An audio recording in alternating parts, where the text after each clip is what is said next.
anybody, so maybe we could have one or two groups share a little bit about what you talked about.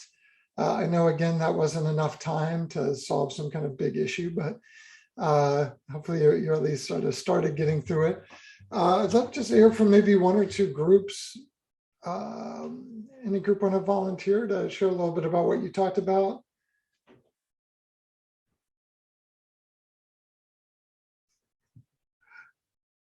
Anybody? I don't want to volunteer our group, especially if somebody else from our group wants to share. I thought we had a great topic that Carlos brought up, not to call anybody in. Go ahead. Share it. We just, Carlos brought up particularly working with, international programs, working with English language learners, that plagiarism, that, the way we deal with plagiarism is really enmeshed in racism. And so then all sorts of pieces came up about ownership. I think some things about like written versus oral cultures. There's cultural differences in different communities internationally. Why do we go at this as if it's something that somebody needs to be punished for? Really interesting piece. Yeah, other folks add to that, please.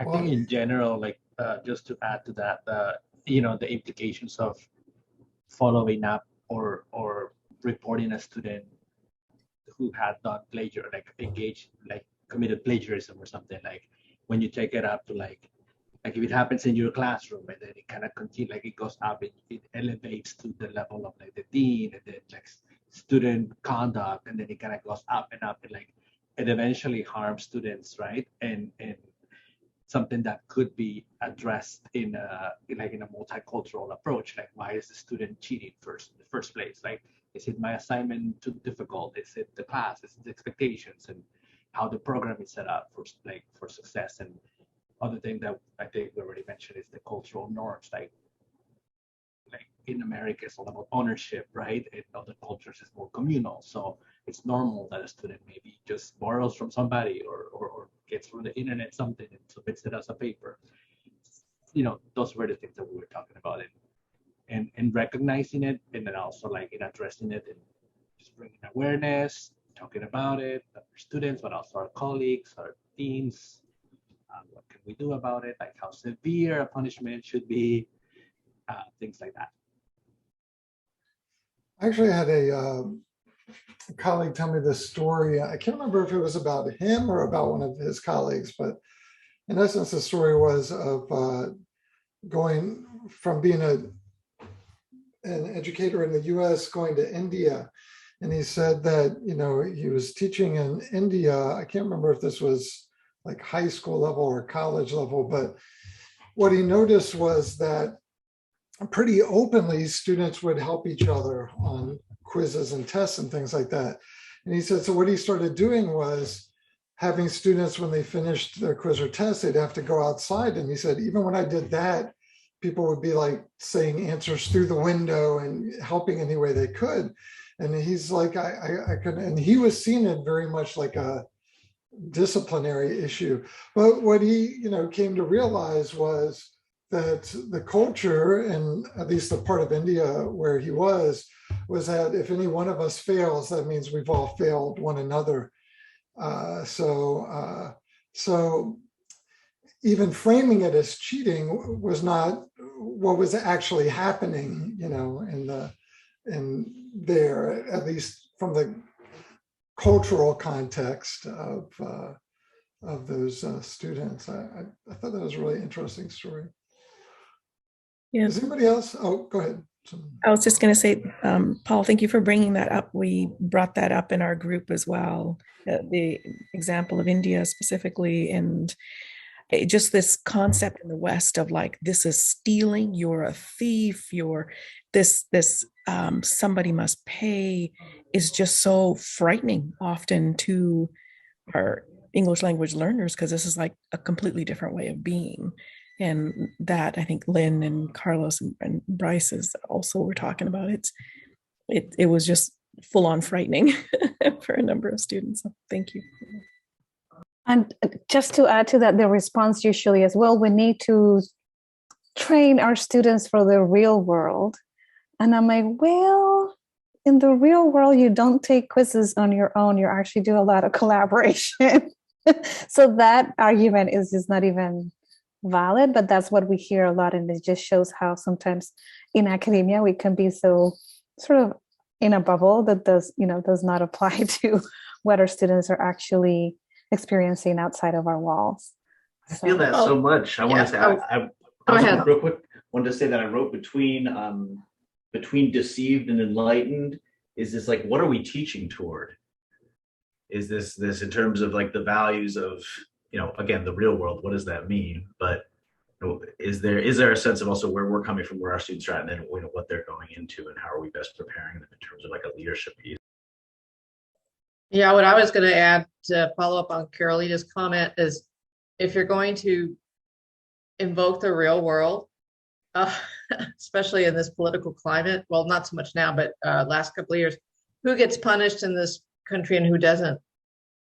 You have parents getting off pretty easy for bribing admissions counselors to have their kids admitted to prestigious colleges.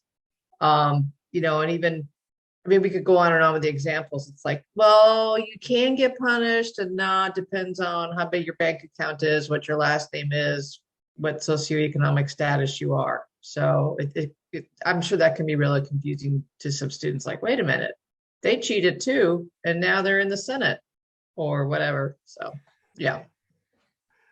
And now they're in the Senate. That was a great line. Yeah. So in a way, this is the beginning part of the work around anti-racism, is identifying these things. And sometimes they're not these big, blatant, running around waving the Confederate flag sorts of things. Sometimes they're a little more subtle.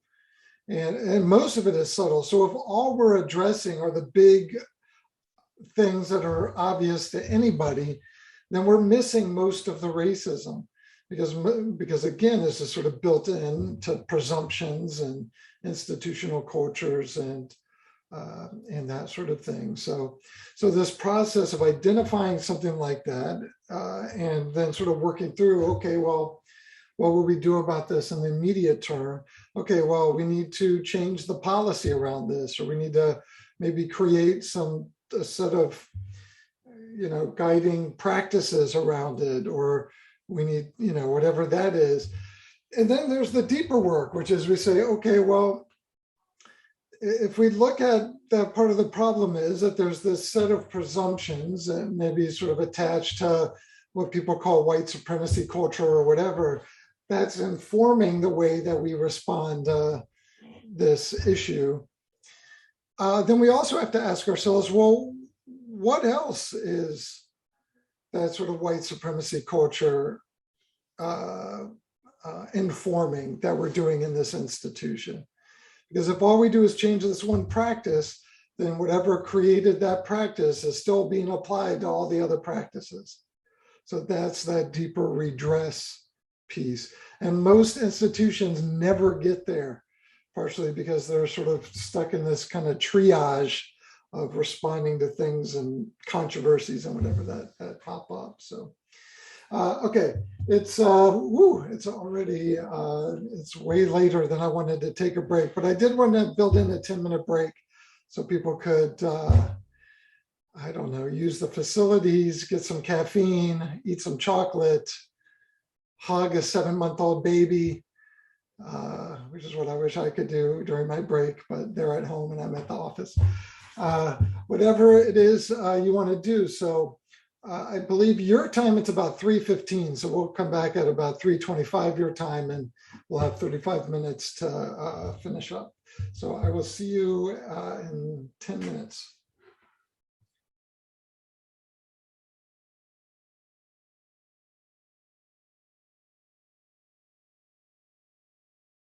I'm going to reshare my screen here.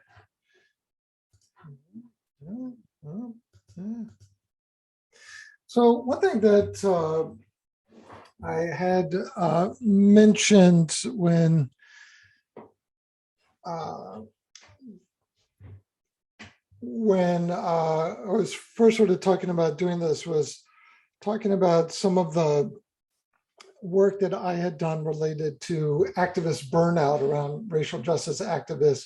You can look this up online if you're curious about it. I did a series of qualitative interview studies in which I interviewed anti-racism activists and about who had experienced burnout from doing anti-racist work, trying to understand the causes of their burnout. One of those studies focuses on faculty and looks specifically at faculty of color and the sort of intersecting experience, faculty of color who do anti-racism work, or staff of color, anyone working in higher ed that does anti-racism work in the context of their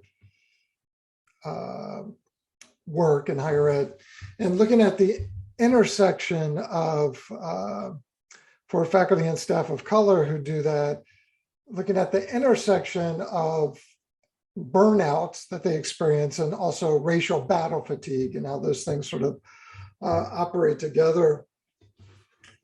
Probably the most interesting thing I found in that research was that the people I interviewed for that particular study, which again are faculty and staff of color who do anti-racism work, you know, in some fashion connected to their work in higher ed.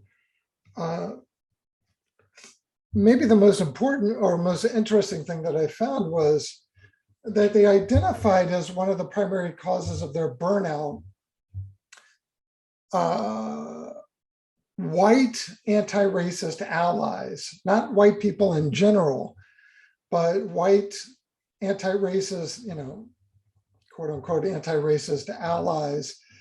And in particular, the attitudes and behaviors, doing things like trying to soften the conversation or taking credit for ideas that aren't theirs or whatever it was.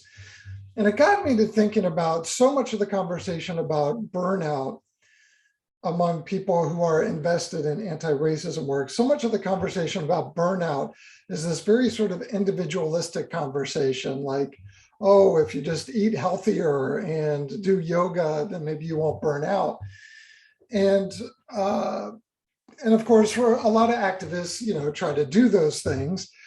But the component that's often missing is that most of the causes of burnout and racial battle fatigue and those sorts of things cannot be solved just with self-care, because they're not caused by things that have to do with the lack of self-care.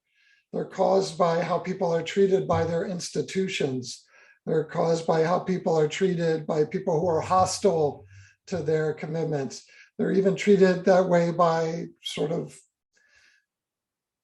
white people who aren't necessarily hostile to the commitments, but who want to control the conversation or the pace of the conversation or whatever.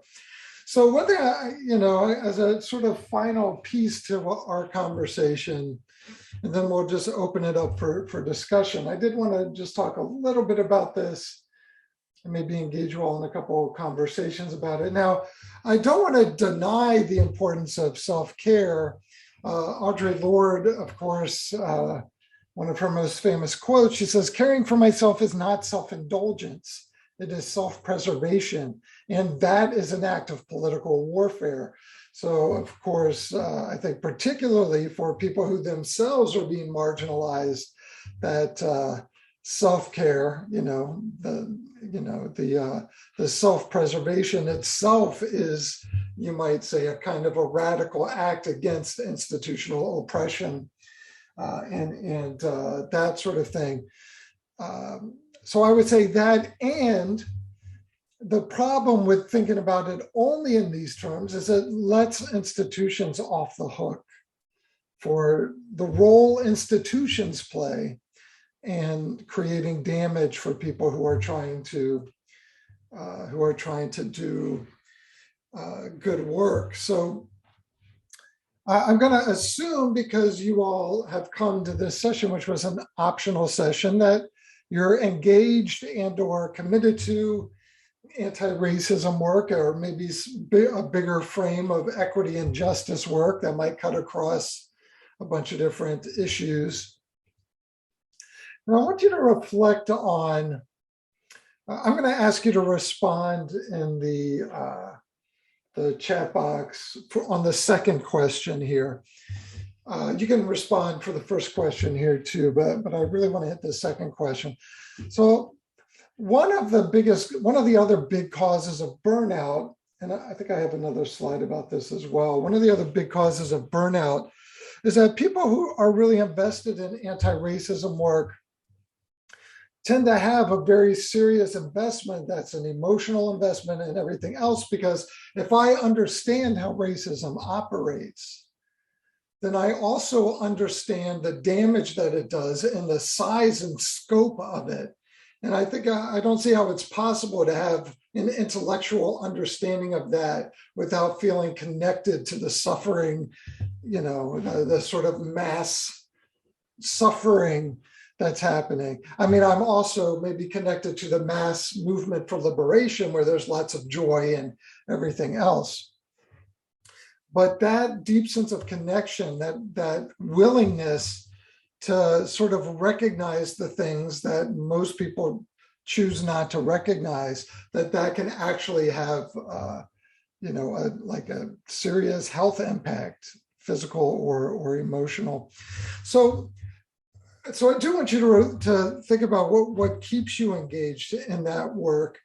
But I also want to ask you, in the context of your institution, whether there are any barriers or challenges that might make it difficult to remain engaged, a condition or challenge through which you need to persist in order to keep speaking up, in order to keep pushing the conversation, in order to keep challenging whatever needs to be challenged.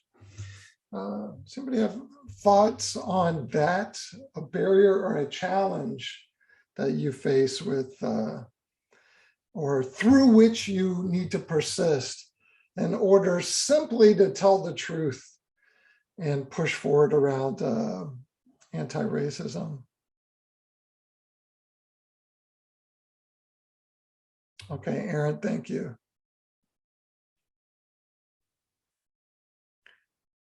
I'm not quite sure what the comment about the rabbits mean, but it looks like some of your colleagues might know exactly what you're talking about. Liberal rabbits, yeah.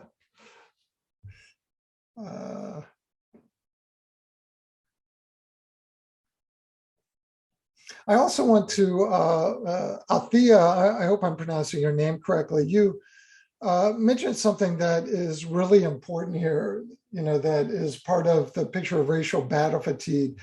There's actually a book, some of you might be familiar with it. The title of the book is Presumed Incompetent, which is a book, I think that all the chapters are authored by women faculty of color, if I'm remembering that correctly. And you're naming something that comes up there quite a bit, which is a lot of the uncompensated and invisible labor that faculty of color often do, and especially women faculty of color, not especially, but maybe even a little more so, that again is uncompensated and often completely unacknowledged in an institution that has real impact on energy levels. It has real impact on, whether I have time to publish. It has impact on all kinds of things. But part of that, especially at institutions where the percentage of BIPOC students is bigger than the percentage of BIPOC or faculty. What you have often in staff, and what you have often is people serving as mentors and counselors and doing all this extra labor on top of often just being invited to be on every diversity related thing, in the institution. There's also sometimes this assumption that just because somebody is a person of color that they're going to find that compelling, that they're going to find like that's the thing they want to do, and which is always a bad assumption. So there's often all this extra labor, and some of it is emotional labor. A lot of it is emotional labor. Some of it's physical labor, all different kinds of labor.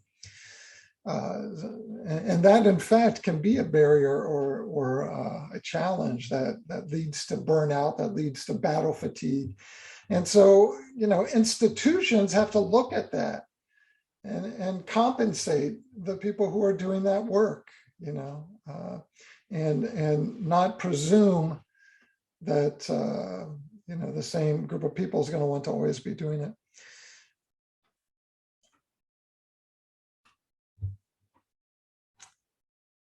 Yeah, so good things coming up here around both some of the stuff that keeps you engaged and some of the barriers and challenges. Yeah, Dr. McRae says unpaid labor.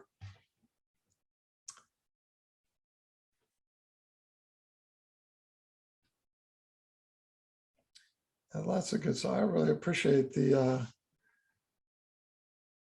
Oh, good. You have that in the library. That's great. I did not know a new edition came out. Okay.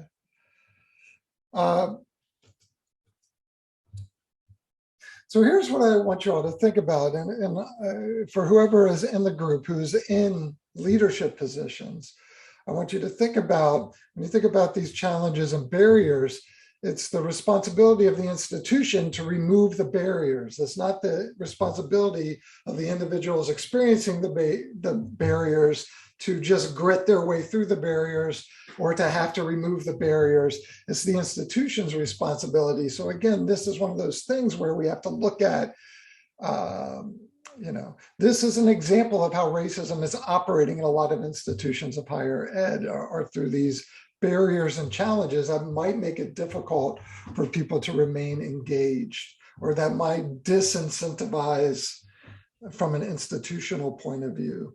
And the problem again for people who are experiencing the racism is that sort of, I might be disincentivized institutionally, but in terms of my community and my commitment, I might be very incentivized.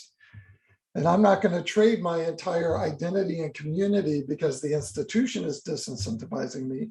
And that puts a lot of people in a very precarious position. It's predictable who those people are going to be disproportionately identity-wise, right? And that is something that has to be addressed institutionally.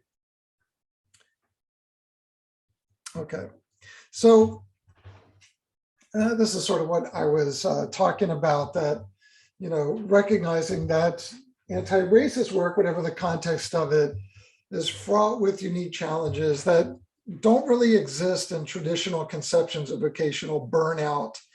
So again, those high investments of emotional labor in addition to all the other labor, like I know what the implications are of institutionalized racism, and I cannot live with not doing something about that.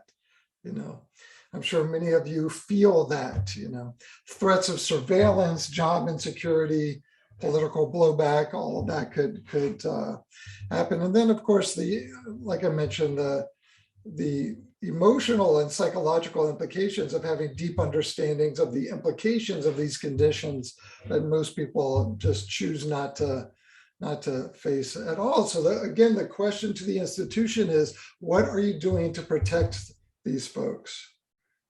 What are you doing to protect and uplift and reward the people who are,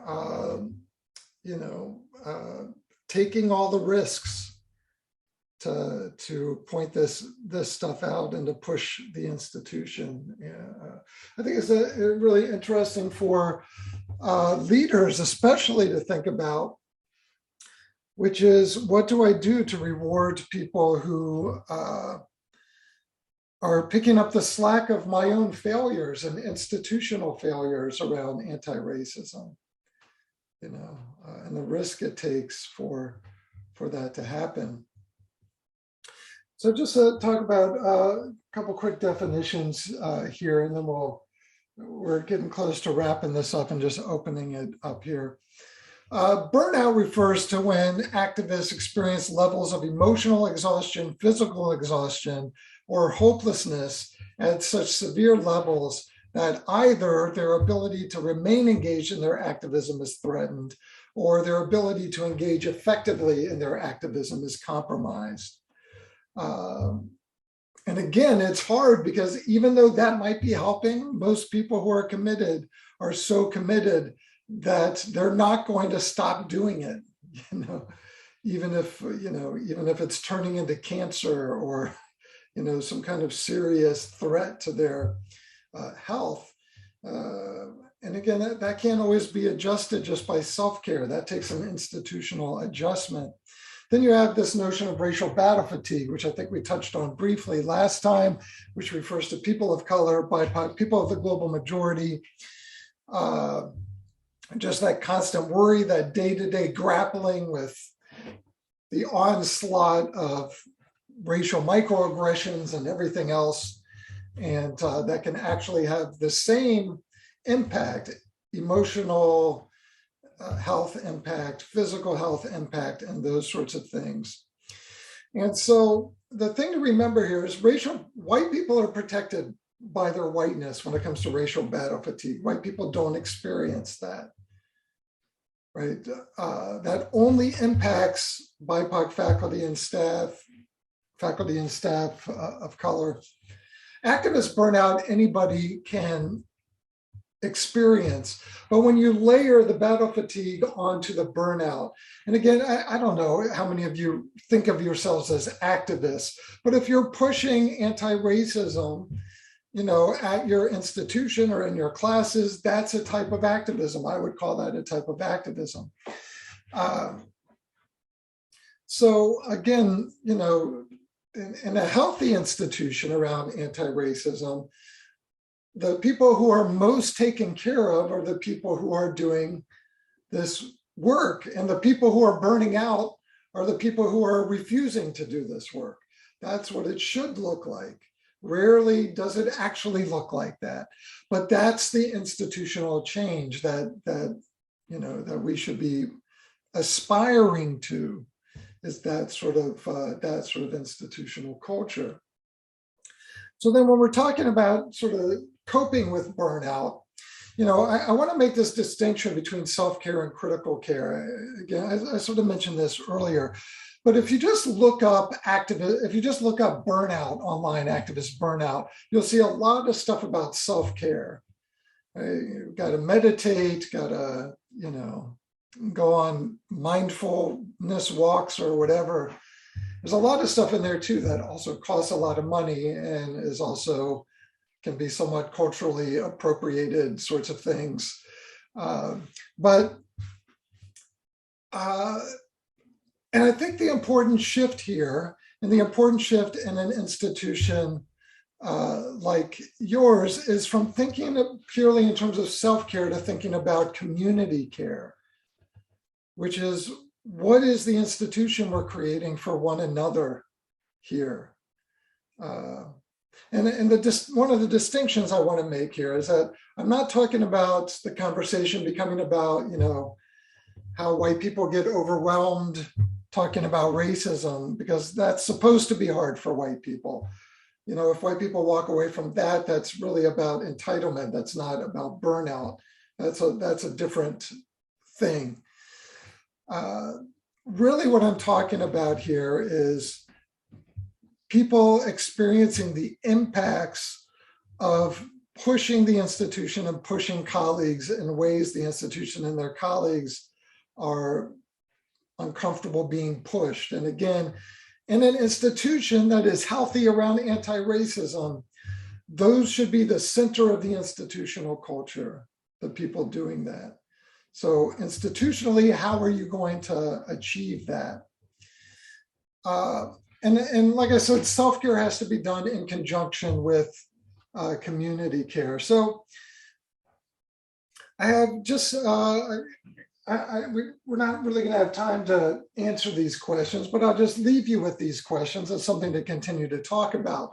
The self-care question might be something like, what commitments can I make to myself to avoid burnout and stay engaged in anti-racism? I mean, in a way, that is even somewhat of a privileged question, because not everyone gets to choose whether they stay engaged. Not everyone gets to choose, oh, I'll take part in this conversation, but I'm just gonna walk away from this other conversation. Not everyone gets to choose that, and that's maybe some of the nature about what's challenging around self-care.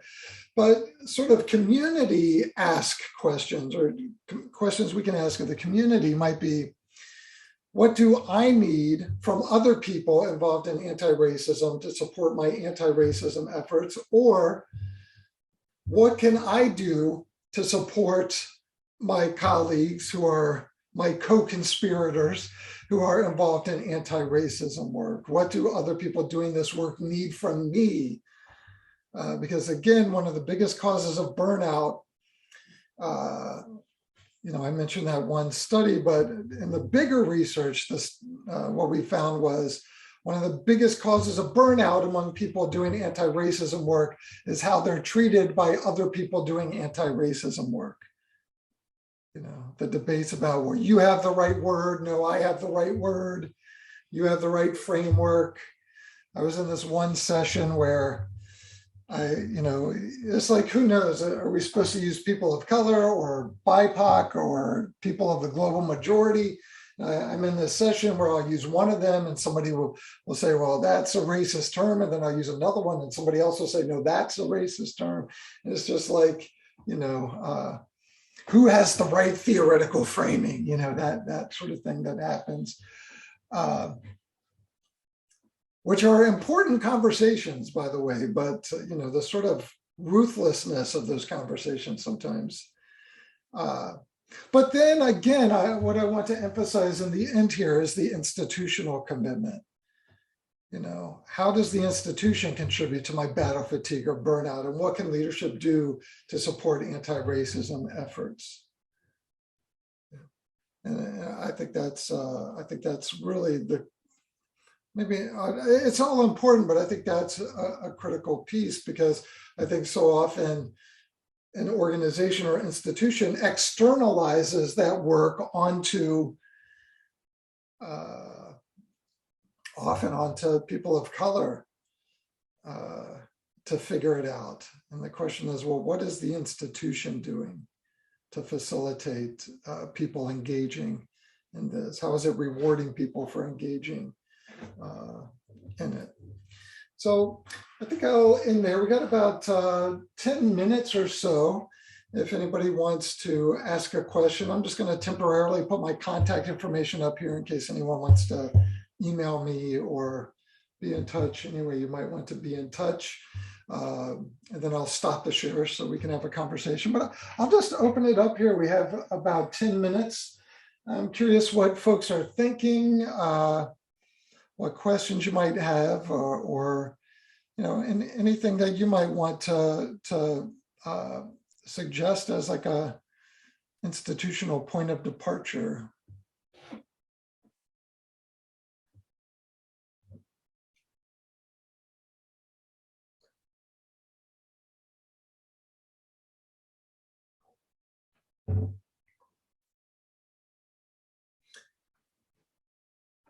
Let's see. I need my glasses to see these. So Carlos says this constant dichotomy of whites versus people of color is rooted in white supremacy. How can we move beyond it? I would love, if you're willing, Carlos, just to hear a little bit more about your sort of understanding of that and Yeah. what ways specifically you're referring to that being rooted in white supremacy. Yes, the notion of dichotomies, the notion of either or thinking, the notion of one versus the other. I think that whenever I hear, I'm not saying today, I'm saying in general, when we talk about like, is this a space for people of color or like caucuses and things like that, right? Like what we do to talk about racism. And this constant notion that keeps coming is like, or even who does the work? Like, does it have to be like a white identified person, and or does it have to be a person of color? Like when we have trainings, right? Like we had a training a couple of years ago where the presenter was always very aware of having a person of color like presenting alongside, right? So I don't know. It's just this idea or notion. I'm not trying to get to anything. It's just that I think the theory and the practice kind of need to be a little more connected, I guess, or kind of like after we theorize, then what do we do? Like the action. I think for me, like the action part, like what is the actual action that we need to do to be accountable to like eradicate racism, So I know it's not an easy question because it's 2022, right? And as you're saying earlier with the quote by it happened like it was my parents' time and my cousin's time, and it's my time, and it's still nothing still changes. So yeah, it's just a little comment to that. I think this point about the dichotomies, I mean, I think that's such an important point, and it's tough because I think a lot of us were kind of socialized into that way of thinking. It's us and them. It's to me, or it's people of color white, or it's gay straight, or it's man woman, and all of these in a way are false, are false dichotomies that trap us into limited responses to things. And I think that's sort of what people are trying to grapple with this various language around race. The people of color, well, that's an enormous group of people. And so people started using BIPOC, and people started using a combination of BIPOC and people of the global majority. And it's like people are trying to figure out how to do this without the dichotomy. And there are other people who would argue that every time we're referring to groups, we need to name the very specific groups. And then the other reality is we can't make any assumption about anybody based on any one identity anyway. So I think that's such a good point. That's a really good point. The thing about moving to action, I think, is also really important. And that's why I do these exercises that are like, okay, well, what would this look like if we just changed what we could change right now? What would this look like if we were trying to change it at its roots instead of just kind of being reactive? And again, I think that's such an important point because there's so much, especially I think in academia and higher ed, that's so much of the conversation about any kind of justice issue is so much around what people call admiring the problem, and never quite gets around to what are we going to do about that, and that's why we sort of build the framework as identify racism, eliminate racism, actively cultivate anti-racism, because those are all three actions rather than identify the racism, spend a few years debating about whether the racism is racism, then have some community dialogue so we can better understand the racism, and then maybe 15 years down the road, eliminate the racism, that sort of thing. So great points in there, Carlos, thank you. There's a hand up. Yes, that was me. Carly. Okay. Yeah. So earlier in the chat, I think it was one of the initial questions that you posted, and I forgot what it was, but I said, this work isn't an intellectual exercise, right? And sometimes in academia, that's what it feels like. And it's very frustrating and quite painful. right? Because we see the impact that it has on students, staff, and faculty of color. And so I think the question or the reflection, you know, like where are we as a community at Seattle Central College?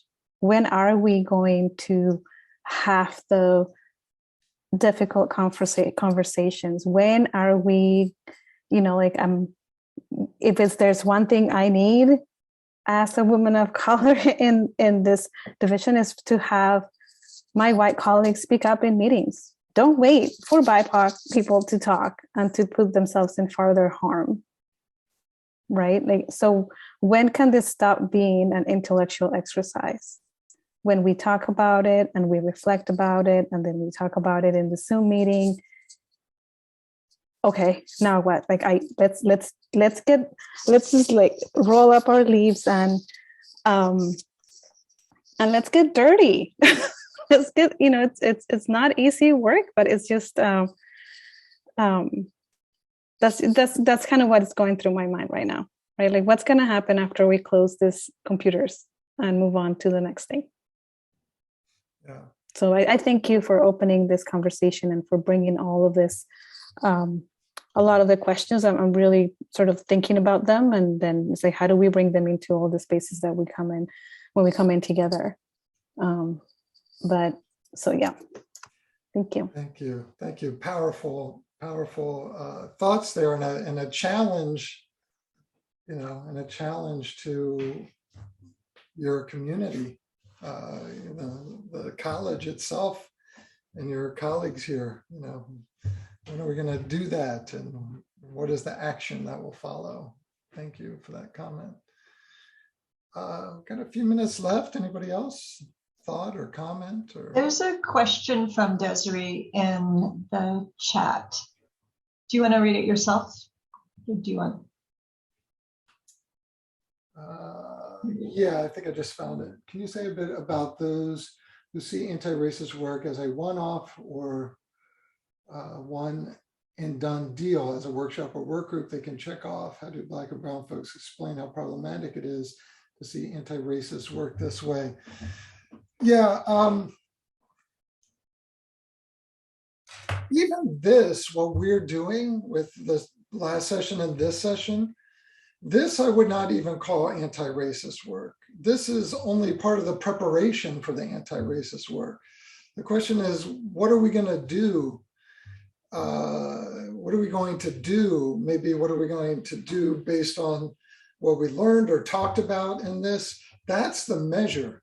The measure is not whether we've had a conversation. The measure is to what extent is the, you know, do the people who have experienced marginalization in the institution, to what extent have their lived experiences, their lived realities, their material realities, and all their other realities have been transformed in the institution because the institution did what it had to do for that to happen.